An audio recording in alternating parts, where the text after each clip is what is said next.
Welcome. So my name is Azaryn, but I suppose you don't really need to know that. All you need to know is why you're here.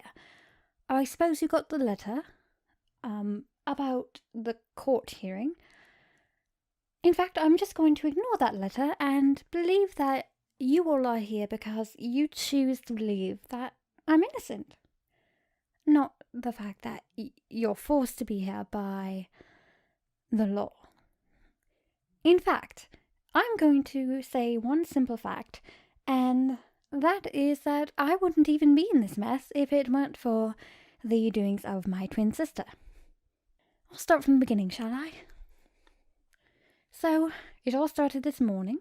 I was walking out of my home with a basket of bread. It is the most lovely bread, I can tell you. My mother makes it herself, and it's absolutely phenomenal. You guys should go and try some. Anyway, moving on.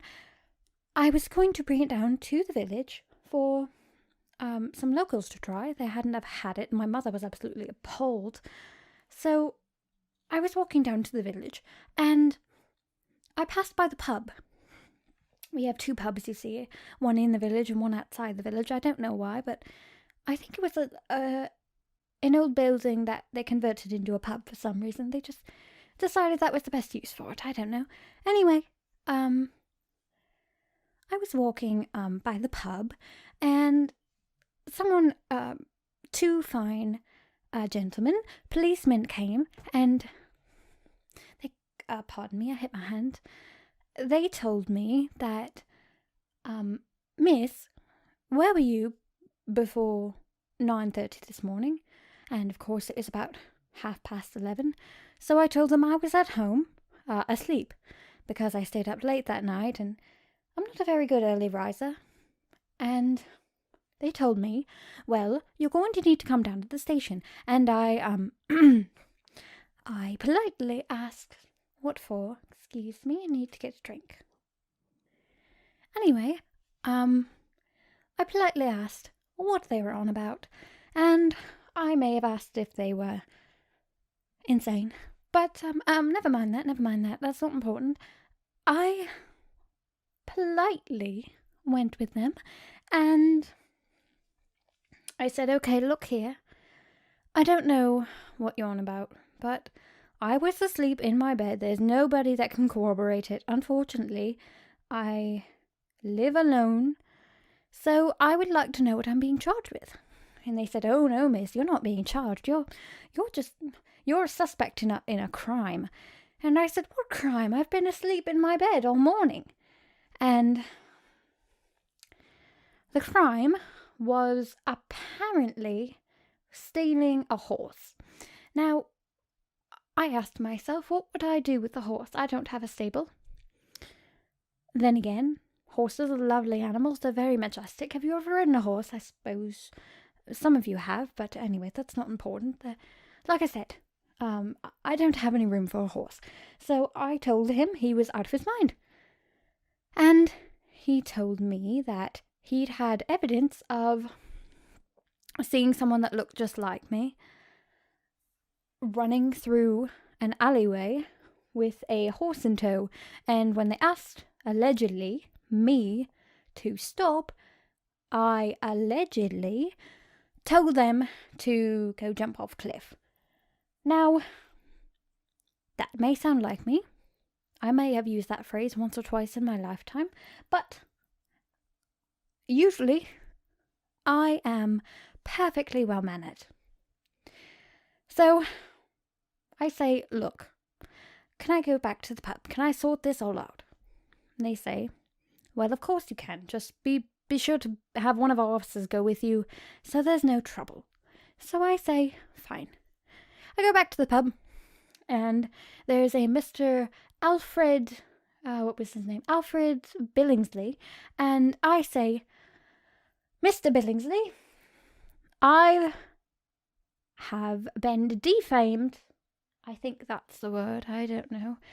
I have been slandered against, and I would like to know what it is that you saw that night. And, that morning, whatever it is you prefer to tell me. Be quick about it, I don't have much time. And he told me, he said, well, I was just going in to check. No, I better do it in an interpretation of him. He's, wait a lie. I was going in to check my stock, and I heard a horse. And I looked and I saw you there, and I told you to stop because I knew you didn't have a horse, and I just wanted to examine it to make sure it was okay, because it looked like it was a tiny bit scared, and I just wanted to know why you didn't stop. And so I politely told him, I said, Mr. Billingsley, that was not me you saw with a horse. I was in my own bed all night. He said, well, how am I supposed to know?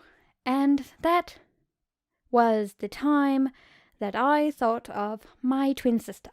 Her name is Zarina, and Zarina is a little bit of a magic user. Now, magic isn't too common in our family, but it is some, I would say obsession, but it is kind of a passion of hers, and I know she was working on a shape-shifting formula, spell, whatever it was, but she was working on it, and I thought, well, she must be the culprit. And so I went over to Zarina's house with the accompaniment of the lovely policeman, and I knocked on the door very calmly, and I said, dear sister, I want to know, calmly, what it is that you're thinking going around and pretending to be me and buying a horse, or stealing a horse in this case. And she said, well, I don't know, how are you even sure it was me? And I said, I have no other relatives. Mom and Dad live a little bit out in the country. They never come to visit me except to send me bread. And just, who do you think I'd think it was, Old Man Wilkins? I don't believe so, sister. Now, could you please tell the nice policeman that you're the one that did it, so I cannot be put in jail? And, well, then she told me that I was wrong, and I had indeed stolen a horse, and I had told her about it on the phone. And obviously I had no way of corroborating this lie, this baseless accusation, and so I did the simple thing to do in that situation. I may have slapped her and accidentally blown up her laboratory. That's another case for another time. But anyway, yes, I got charged with allegedly elbowing the policeman in the face when I was fighting with my sister. And I hope he gets better. I allegedly better. I'm just making myself look bad. I would like to plead innocent because I was provoked, and oh look, this is why I never leave my house. I mean, look at one morning you're in bed calmly, and then you decide to get up to deliver some bread to some poor local folks that never had it, and the next minute you're being charged for horse robbery. I mean, what would you find people think if that happened to you? I beg of you, tell me your story. I mean, if you've got one, I may have a little time, seeing as I'm due to be sentenced in the morning, but let's all have a story time, shall we? And, please, don't bring up horses.